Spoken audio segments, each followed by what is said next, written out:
Hi friends, మనం భజన ఎందుకు చేయాలి? ఇప్పుడు చాలా చోట్ల వినాయక విగ్రహాలను ప్రతిష్ఠించుకున్న ఉత్సవ విగ్రహాలను దాదాపుగా 9 నవరాత్రి ఉత్సవాలను చేసుకుంటూ ఉంటాం ఈ భాద్రపద మాసం లోపల. కానీ కొన్ని చోట్ల భజన చేయాలంటే చాలామంది ఎందుకో ఏమో వాళ్ళంతలా వాళ్ళే ఏం చేస్తాంలే, జై బోలో గణేష్ మహారాజ్కి జై అంటే కూడా చెప్పలేని పరిస్థితుల్లో ఉన్నారు ఫ్రెండ్స్ వాళ్ళు. అసలు ఎందుకు మనం భజన ఎందుకు చెయ్యాలి? భగవంతుని ఎందుకు మనము పూజించాలి? భగవంతుని అనుగ్రహం మనకి ఎందుకు అవసరం అనే విషయాలను మనం కానీ తీసుకున్నట్టయితే మనం భజన చేయడంలో కూడా కొంత శాస్త్రీయత అనేది ఉన్నది ఫ్రెండ్స్.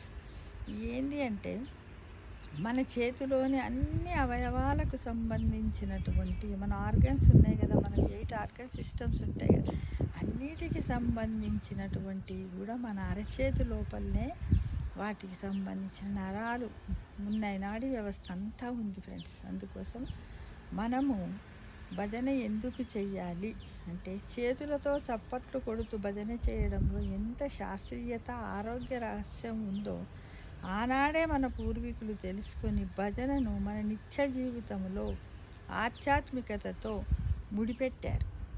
ముడిపెట్టి మనకు వారసత్వంగా అందించారు. కానీ మనము ఇకపైన కనీసం రోజుకు 5 నిమిషాలైనా భజన చేసే భక్తిని పెంపొందించుకోవడంతో పాటు ఆరోగ్యాన్ని కూడా పొందుదాం. ఇలా ఇప్పుడు ఉన్నటువంటి ఈ బిజీ లైఫ్లలో మనం రోజు చెయ్యాలంటే చెయ్యలేకపోతున్నాం. కనీసం వారానికి ఒక రోజైనా ఇప్పుడు మన వినాయకుని మంటపాల వద్ద విఘ్నేశ్వరుని ఉత్సవ విగ్రహాలను మనం ప్రతిష్ఠించుకున్నాం కదా ఫ్రెండ్స్.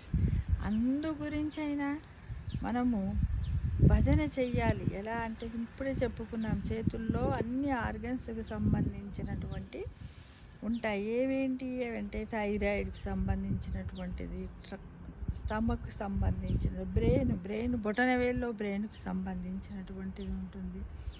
ఇక మధ్యలో కిడ్నీకి సంబంధించి, లంగ్స్కి సంబంధించి, వెన్నెముకకు, ఇంటెస్టైన్, ప్యాంక్రియాస్కి, చిటకన వేలుకో, ఇయర్స్, చెవులకు, జ్ఞానేంద్రియాలకు సంబంధించినటువంటి, ముక్కు మధ్యవేలులో ముక్కుకు సంబంధించినటువంటి, ఆ మధ్యవేలు కింది భాగంలో కూడా మన ఐసుకు సంబంధించి, ఆ తర్వాత చూపుడు వేల్లో కూడా ఐసుకు సంబంధించినది. ఈ విధంగా రకరకాలైనటువంటి స్టమకు, ప్లీహము, ఇంటెస్టైన్, లార్జ్, స్పైన్, ఇవన్నిటికి సంబంధించినటువంటి నరాలు మన అరచేతిలోనే ఉంటుంది. కాబట్టి ఇది ఒక ఆరోగ్య రహస్యంగానే చెప్పుకోవచ్చు.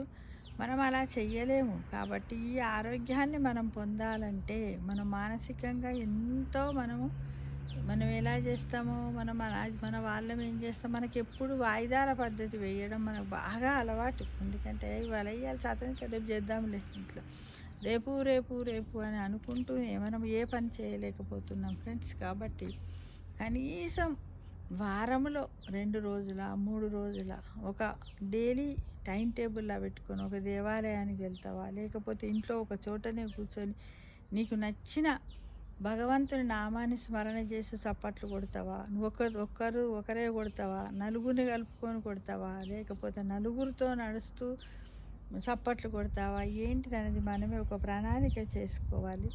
అది ఏది ఏమైనప్పటికీ ఇలాంటి ఉత్సవ విగ్రహాలను పెట్టినప్పుడు గొంతెత్తు పాడండి, నామస్మరణ చెయ్యండి, చప్పట్లు కొట్టడం వల్ల మన ఆరోగ్యానికి ఎంతో మంచిది. మనలో ఉన్న మానసిక ఆందోళనలన్నీ పోతాయి. ఇన్ని అవయవాలకు సంబంధించినటువంటి ఇన్నర్ జబ్బులు ఏమన్నా ఉన్నట్టయితే కూడా అవి కూడా పోతాయి. ఇమ్యూనిటీ పెరుగుతుంది. మళ్ళీ అలానే కాకుండా భగవంతుని యొక్క దైవానుగ్రహం కూడా పొందుతాం ఫ్రెండ్స్. కాబట్టి తప్పకుండా ప్రతి ఒక్కరూ చెయ్యడానికి ప్రయత్నం చేస్తారని ఆశిస్తున్నాను ఫ్రెండ్స్. ఈరోజు నుండే మరి మొదలు పెడదాము.